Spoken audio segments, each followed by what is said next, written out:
Good afternoon. Good afternoon, everybody. This is a continuation of my video for Chapter 2.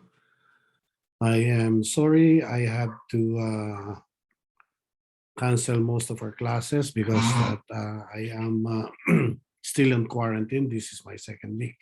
And to continue, I believe we have we have finished the until only up to slide number 25. And these are, again, our learning objectives. Pipilitin kong tapusin to, i-upload ko ulit agad ito later on. Okay? So, going to slide number 25. Okay.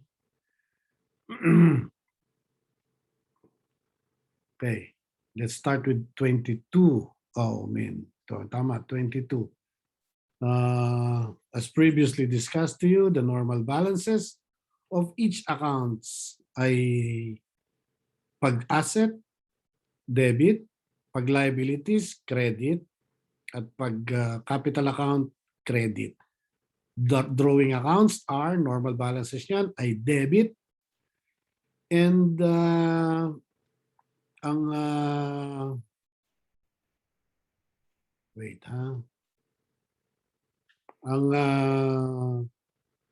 revenue, normal balances ay credit, and expenses, normal balances are debit.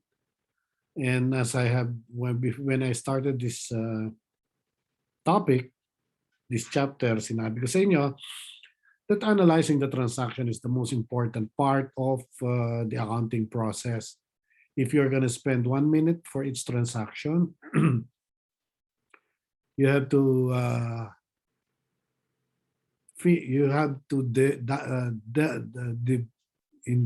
use up 45 seconds or up to 50 seconds, devote 50 seconds in analyzing the transaction. Kasi nga sabi ko sa inyo, pag nagtagal at mali ang umpisa, nakakatamad ng balikan at mali na rin yan hanggang dulo.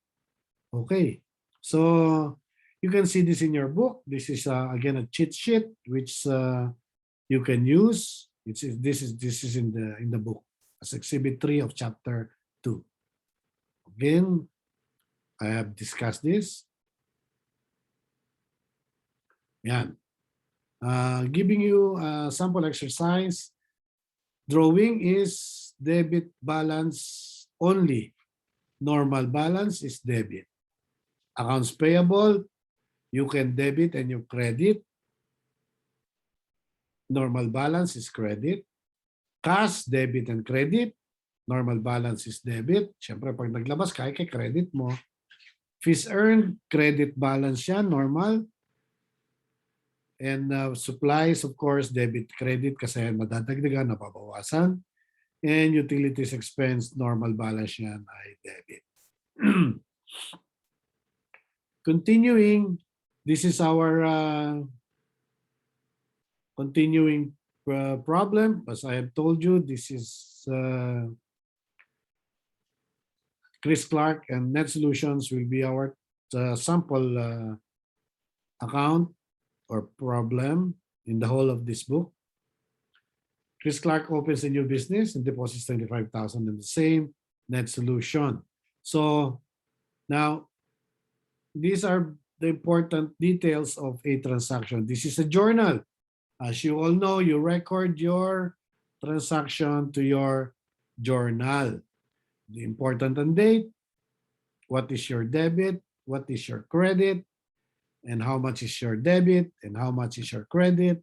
And of course, in each journal, you have this post-ref or posting reference. These are, you can track your transaction through this. Makikita niyo yan later on. So debit cash 25,000. We now have the double entry system increase, and these are the effects to your accounting equation. Until this chapter, lagi rin natin ipakikita ang impact ng each transaction sa accounting equation. Although we are now using the double entry system, we will still show you the impact of each transaction to the accounting equation.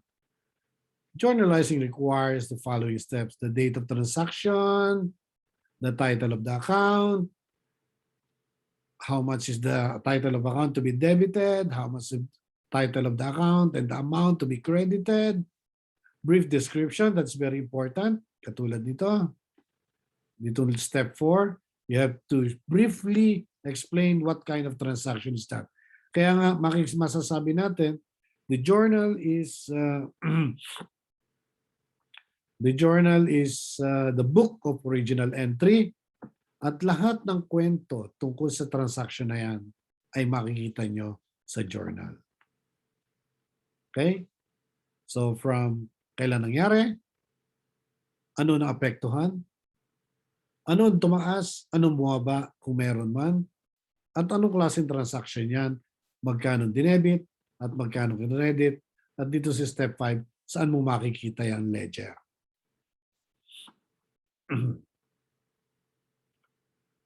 Posting reference column is left blank when the journal entry is initially recorded. This column is used later when the journal entry amounts are transferred to the accounts in the ledger.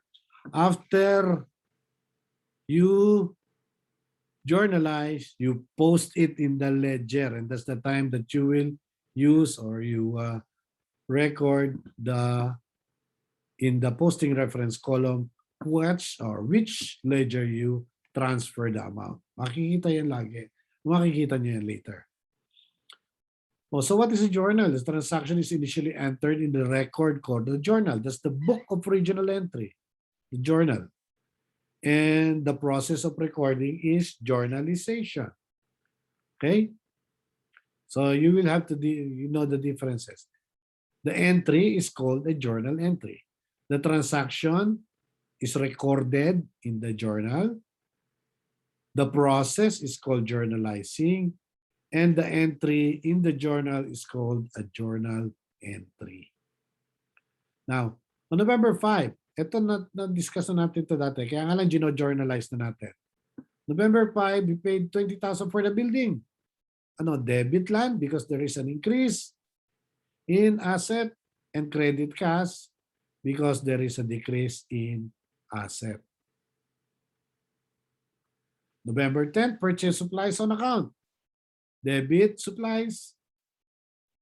Credit accounts payable, increase in supplies or assets. And increase in accounts payable. Binalikan lang natin yung diniscuss natin doon sa chapter 1. Ito yung mga increase-decrease lang. Ha?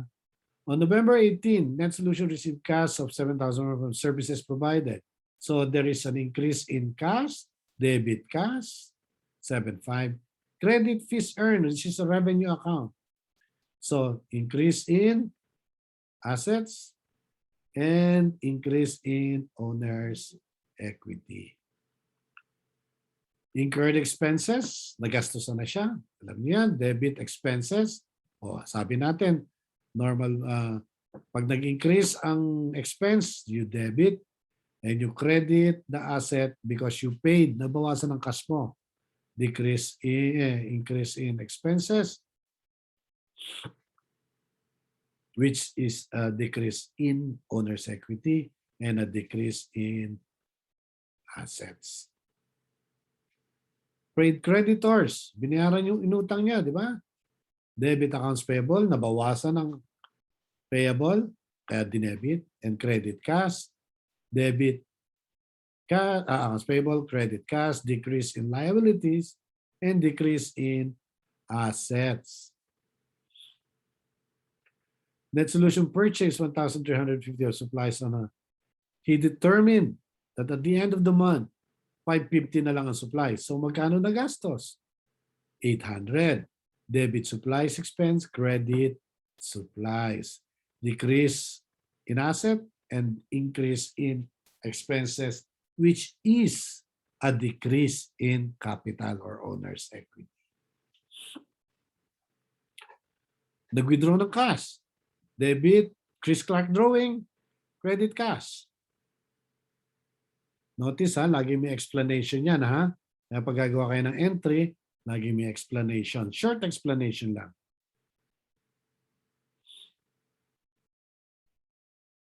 Decrease in asset and increase in drawing, which is a decrease in capital. Nag-decrease ang capital, di ba?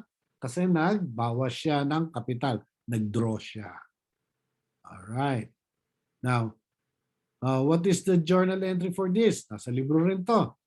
Prepare journal entry for the purchase of truck, 42,500, paying 8,500, and the remainder on account debit, truck, 42,500, credit cash 8,500, and the balance of 34,000 is credit accounts payable.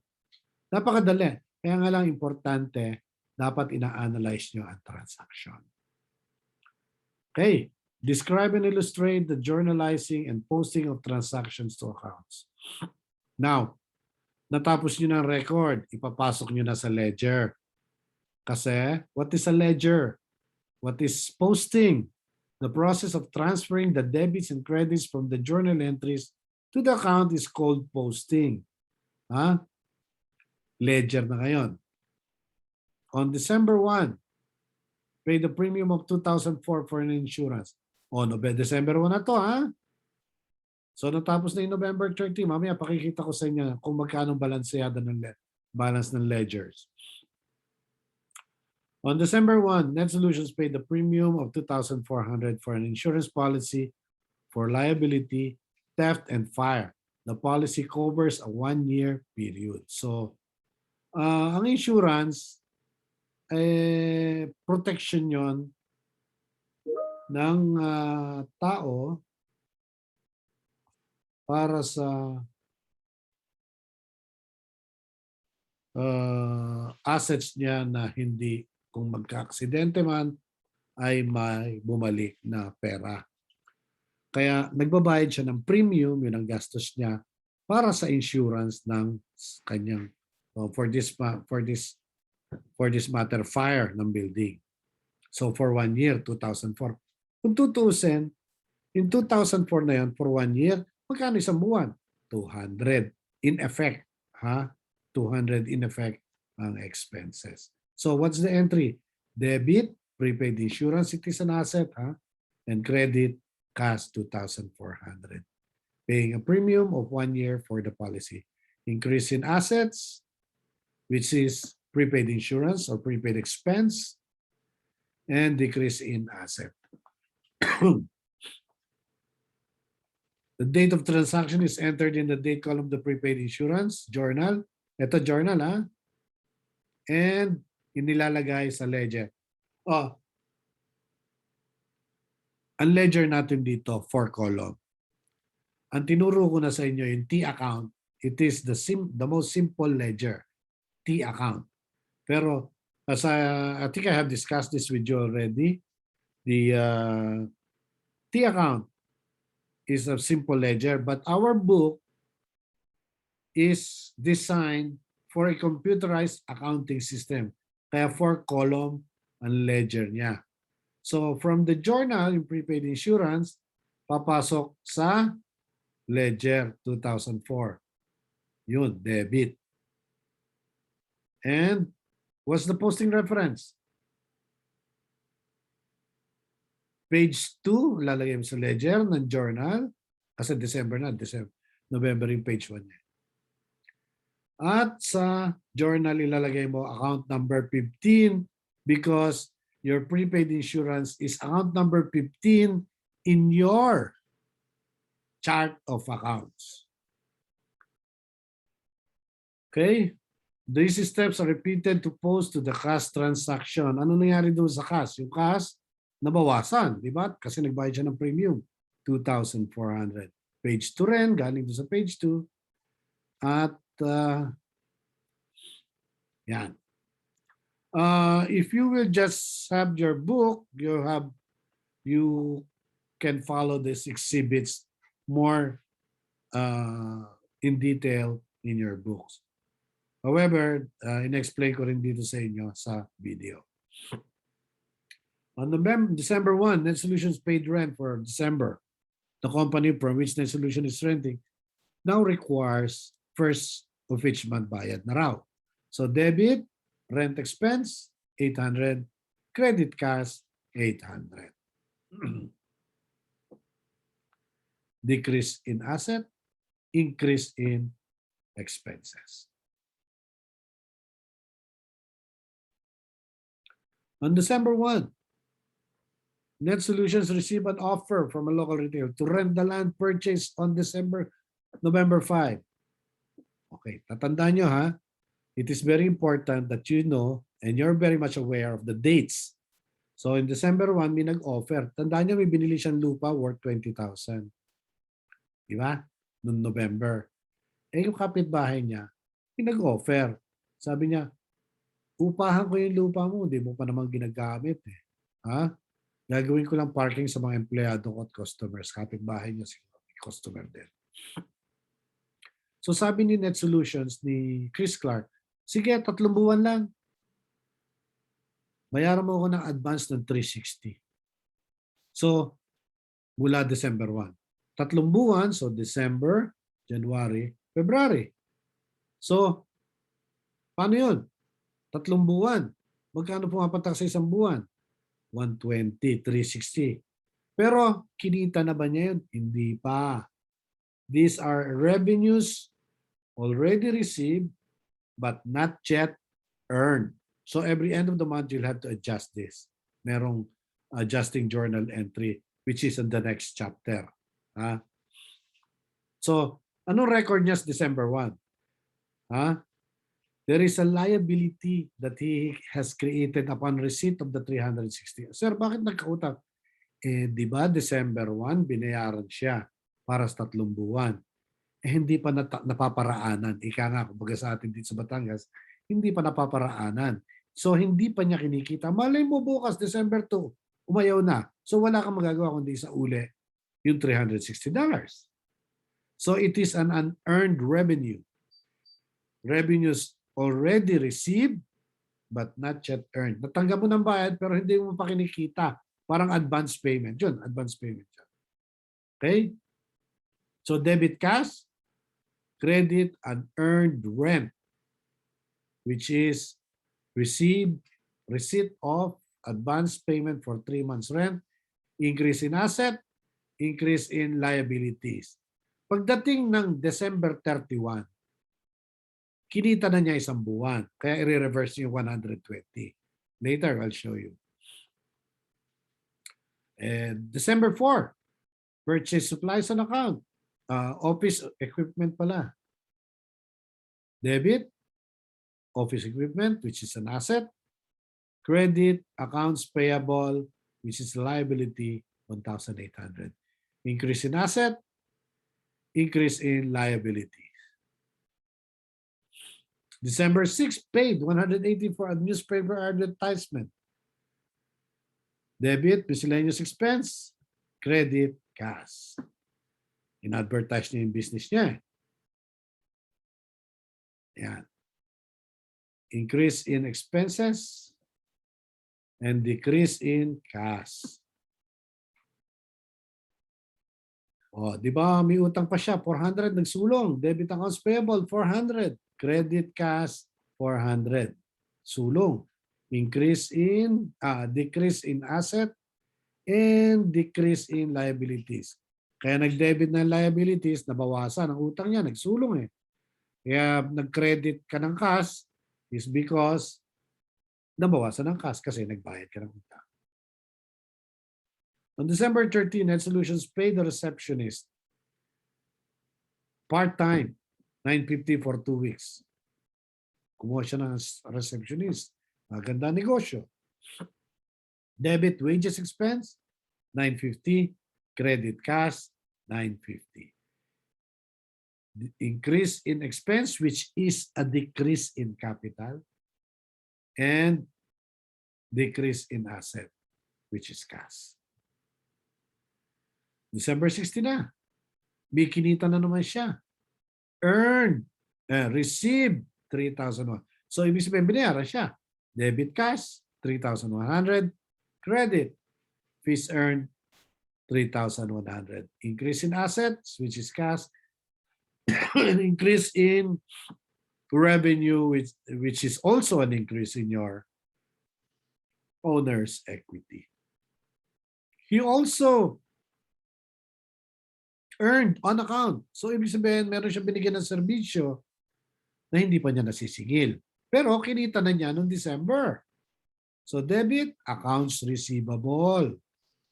Pautang siya. Kinita na niya noong December. Remember the concept that there should be proper match of income and expenses. Income or expenses for the same period should be reported on the same period. So, in this case, meron siyang kinitang 1,750 pero hindi pa lang niya nasisingil. Kaya debit, accounts receivable, credit, fees earned, or revenue. Yan. Fees earned, nasa book dito, kaya-kaya na to. On account, debit, accounts receivable, credit, fees earned. On December 20, paid 900. Di ba bumili siya kanina o early in December sa office equipment ng 1,800 equipment, nagsulong. So debit, accounts payable, nabawasan ng accounts payable. And credit cash, siyempre, nagbayad siya, nabawasan ng kanyang cash. Decrease in liabilities and decrease in assets. Okay. May customer na nagsulong, 650 noong December 21. So, debit cash, credit accounts receivable. Nabawasan ng pautang niya. Ang accounts receivable niya. Kaya nag-credit. And at the same time, nag-increase naman ang kanyang cash. Yan. Yung impacts accounting equation, dapat makabisan nyo na ito ng gusto. Kasi by the third or fourth chapter 3 or 4, hindi na natin yung pakikita.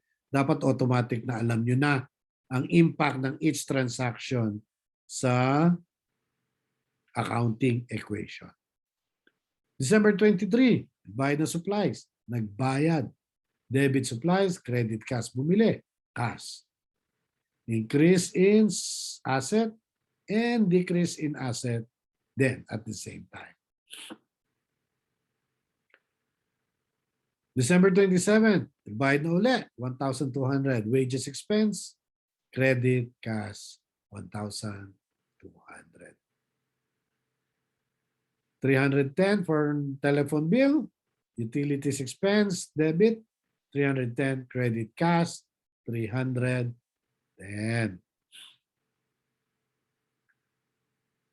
Electric bill, utilities din yan, debit, credit, cash, 225. Okay. On December 31, tapos na yung buwan. Received 2,870 from its fees earned. So, meron siya natanggap na 2,870 from fees earned for the second half. Debit cash, credit, fees earned. Hindi siya nakakolekta ng pautang. Take note, ha? Sinabi lang dito na siya'y nakatanggap ng 2,870 sa kinita niya ng second half. So, iba yung nakasingil, iba yung nagbayad sa kanya.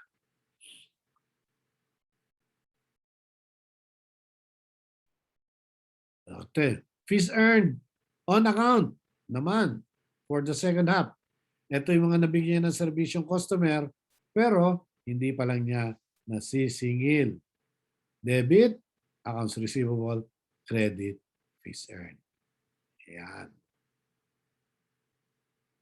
And then at December 31, nag-withdraw na naman ng 2,000 for his personal use. Debit, drawing, credit, cash. Okay.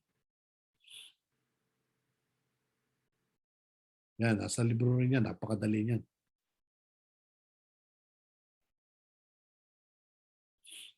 So, tinan nyo to ha. On March 1, later on, makakasalubong kayo ng mga ganitong klaseng problems or transaction. Ang cash balance daw ay 22,350 noong March 1. Kaya importante yung dates.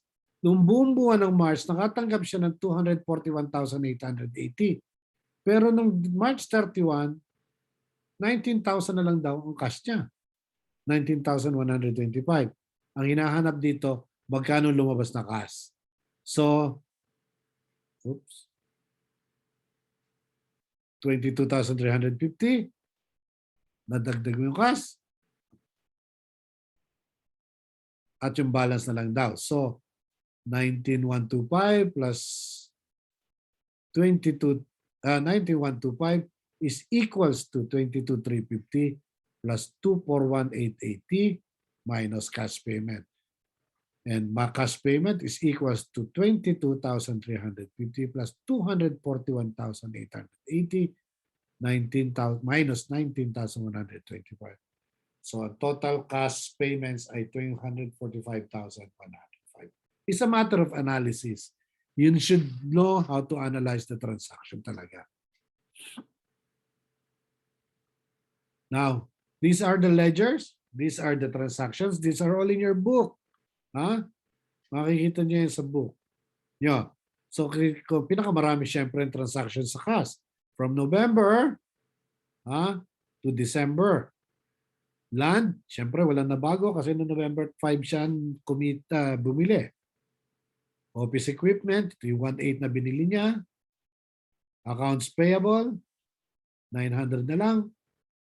Kasi 1,350. Nagsulong siya noong November ng 950. Umutang uli ng 1.8. Nagsulong ng 400. Nagsulong uli ng 900. So 900 na lang yung utang. So yung inutang niya 1,350 ay bayad na. Because of this 950 and 400. And yung inutang niyang 1,800 na office equipment ay kalahati na lang ang utang niya. Ledger to makikita nyo account number 11. Given naman lagi ito, mga account number ng mga account titles nyo. Makikita yan sa chart of accounts which is usually given to you. Okay. Yan. Now, what now? Hindi pa tapos. You have to check if you have a correct transaction by preparing the unadjusted trial balance. So, in imagining a spreadsheet, first two columns ay yung unadjusted trial balance nyo. Okay? How do you discover errors? Then, now, one way is for you to prepare an unadjusted trial balance. Pero hindi ko sinasabi sa inyo, foolproof yan. Hindi foolproof yan. Hindi lahat ng transaksyon na balansyado ay tama. Makikita ko sa inyo mamaya. The equality of debits and credits in each ledger should be proven at the end of each accounting period by preparing a trial balance. Okay? Now, eto na yun.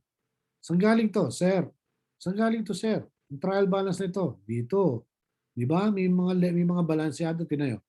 Ang cash, magkano? 2,065. Yun. Accounts receivable, 2,220. Tama ba? Yun.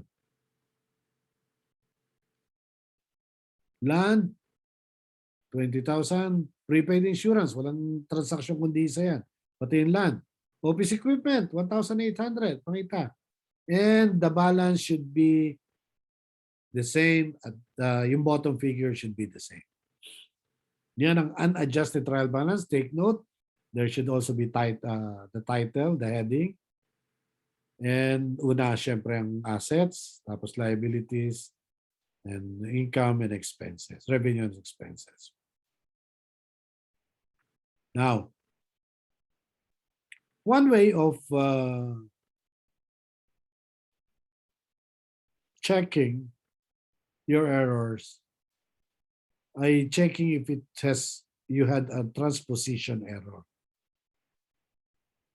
Minsan, 542, maisulat mo 452. Biglang tumawag yung boyfriend, inaway, nagalit, nagkagalit. So, isinusulat niya. This normally happens pag mano-mano yung ginagawa ang working papers niyo. Pero in the advent of the Excel, medyo hindi na kayo mababawas-bawasan ang errors nyo. Kasi extend lang ng extend kayo. But then again, I still have to show you. Remember, tandaan nyo to, simple solution. Pag ang error nyo ay divisible by 9, ito, tinuro sa akin ito ng professor. If your error is divisible by 9, your error is definitely a transposition error. Subukan nyo. 542, ha?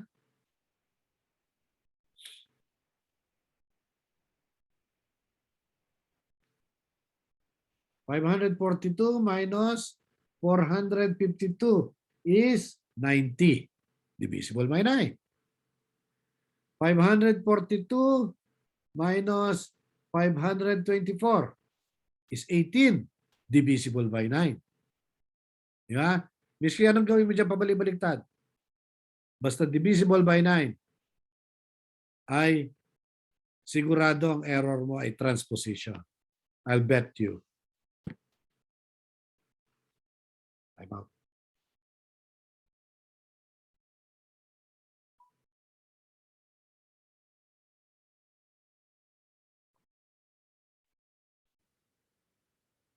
Okay, so don't forget ha, basta divisible by 9, ay sigurado transposition error yan. Hanapin nyo na, hahanapin nyo, syempre, kung ano yung nagkabali-baliktad. Another error, which is normal, is this slide. Yung decimal, 9750, naging 975. Again, nagsusulat, nangyayari to pag mano-mano sa working papers. Pero pag sa Excel na, medyo naka-automatic na ang inyong decimal point, medyo mahihirapan ang mangyari to. But then again, it's important for you to know that we call this kind of error a slide. Yung napaipod ang decimal point. Okay? So these exercises is also written in your book. Makikita nyo yan. Okay.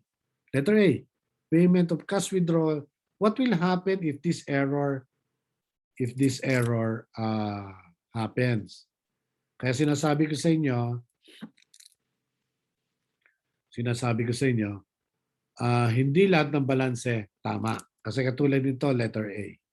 Payment of a cash withdrawal of 5,006 was journalized and posted as debit to salaries expense and a credit to cash. Actually, hindi salaries expense. Withdrawal yon. Drawing account yun dapat. Balansyado pa rin kasi balansyado ang debit at credit mo. But then, the account that you use is wrong. Okay? A fee of 2,850 earned from a client was debited to the accounts receivable 2,580 and credit to the fees earned of 2,850. Oh, yan, malinaw na transposition error. Kaya hindi babalanse. Same is true with the letter C na pareho mong dinebit. Kaya talaga hindi babalanse. Okay?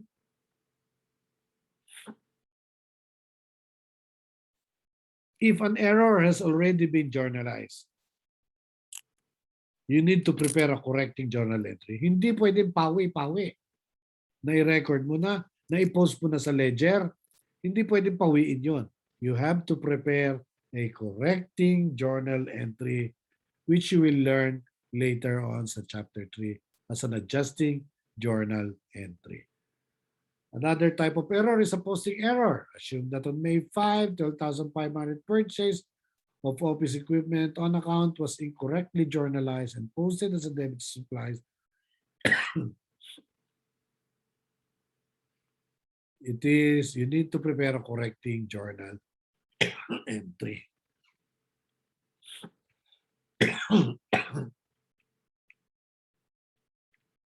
Okay. Horizontal analysis. In the evaluation, what is horizontal? Pag ganun. So, 2 taon yan. The amount of each item on the current financial statement is compared to the same item on an earlier statement. So, katulad nito, you compare two statements. Pag horizontal, excuse me,